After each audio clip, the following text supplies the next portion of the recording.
ببین داداش عرفان، من طبق قوانین حرف میزنم.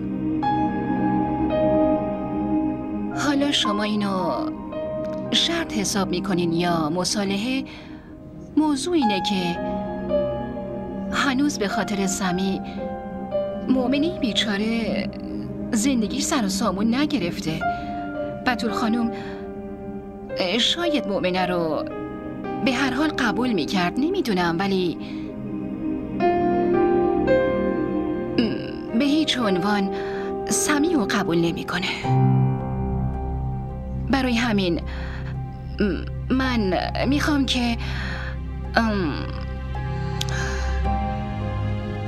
شما از راه قانونیش پیش برین و سرپرستی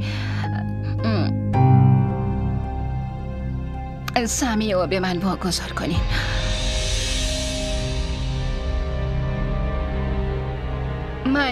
من خیلی خوب اونو بزرگ میکنم، نمیذارم هیچ چیزی اونو اذیت کنه، مثل بچه خودم بزرگش میکنم.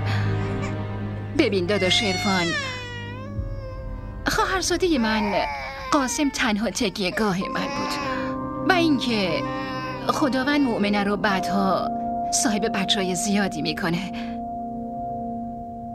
ولی من تنها میمونم، درسته؟ پس اگه شماها سرپرستی سمی رو به من بدین، خب من بتول خانم رو میبخشم و رضایت میدم.